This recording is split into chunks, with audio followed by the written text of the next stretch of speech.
after a few days of humping this thing around and like putting it to use, I've got a much better feel for this new straight pull rifle from Savage. You know, it's passed the test. You know, they did something that's really innovative and different. I mean, we've never seen an American-made straight pull rifle before, and they kind of nailed the concept.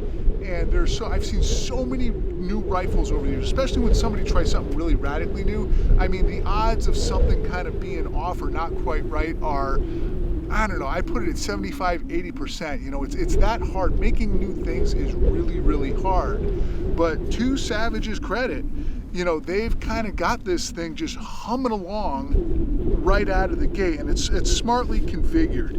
You know, the way this works is that this straight pull, you can see that the handle kind of cants forward when it's in battery there. What that does is that it causes these BBs that are these little ball bearings that are up in the bolt to pop out and lock into a ring there in the barrel recess. And it's a really tight, solid action. Then after you fire, you just yank back on that, cocking the handle back, lets those ball bearings fall out of place and just slide the action. And then from there, it kind of works like a regular bolt action. But man, it is fast, it's smooth, and one of the concerns I had was, how is this thing gonna handle dirt and dust? And you look at where we are in this hard scrabble, windy Texas, just rough land. You know, this thing has run just incredibly smoothly. You know, it's a heavy gun. You know, this thing is not light, but they put the metal in the right place. You've got this fully integrated Picatinny rail up top. It gives you a lot of mounting options for different kinds of scopes. And Savage has always had a reputation for affordable accuracy. So often pairing a Savage with a high quality precision scope where you can turn for elevation and have reference marks in there for windage, hold off. You know, this type of rifle is one that'll benefit from that more beefy, upgraded precision type scope, and that's what I've got in this Nightforce NX8 2-5x20, and it's a mil system. It's very similar to the scope that I compete with a lot, so it was very comfortable from the get-go for me to be able to have this thing and shoot it with confidence at longer ranges. The one limiting factor was I just hadn't put a lot of rounds through this thing before the trip. There just wasn't the time. And when I went to the range the one day, man, it was cold as hell, which is usual, and then it just started snowing. So I was able to get this thing on at 100, but I wasn't able to test it at longer ranges. And one of the things that happened, and I should have caught this, was that my chronograph was telling me that this 6.5 Creedmoor was kicking those 130 grain bullets out at about 2,900 feet per second. And I just rolled with that. Well, that ain't right, you know, and I think it just had something to do with the fact that I was chronographing it with the suppressor on, which can be a little tougher, and just the temperature or something. And I kind of rolled that into my ballistic data, and then got here the first night, popped off a couple shots. I was fine at 100, always good to see. And then I went to shoot at longer ranges, and you know, the bullet was just way low. And I'm like, man, that does not feel right. And it was bugging me all night, bugging me.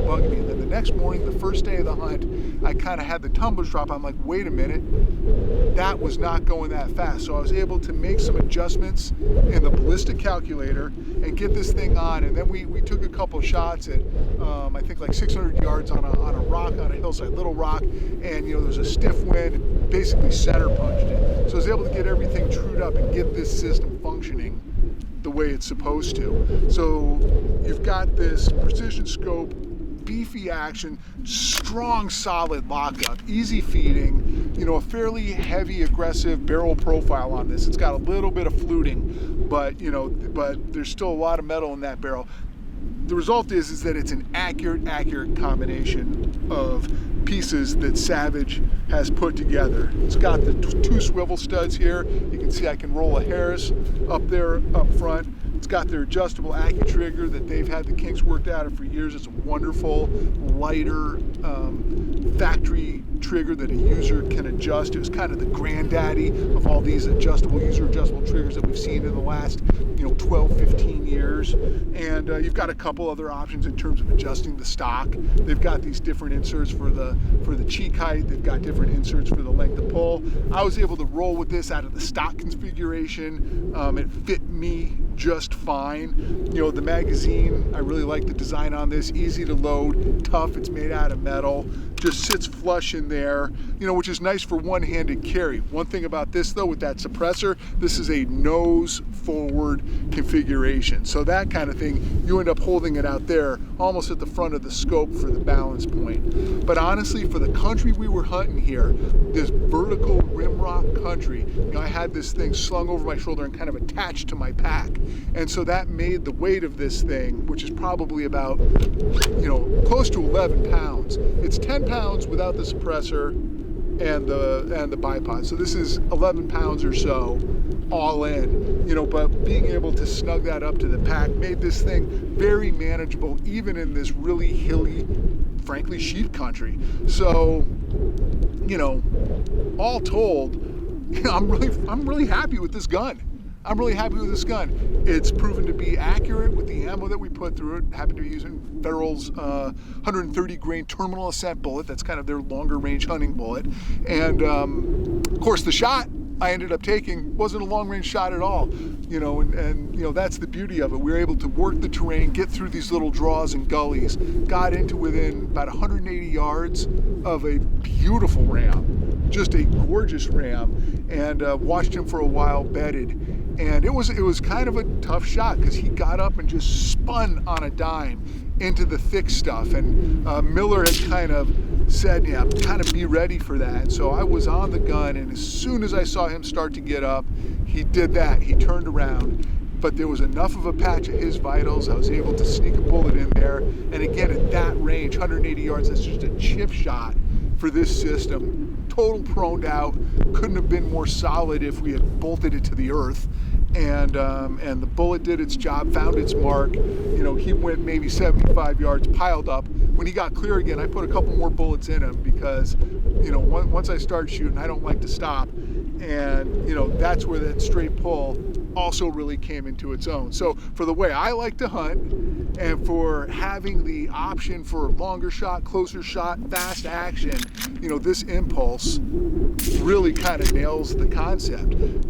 This is going to be new for these American shooters. I think that there are going to be a lot of people initially out of the gate who are going to be pretty excited about this. I think other people, it might take them a little time to come around, but this is a very viable and genuinely new platform, the likes of which we don't see too often from any company.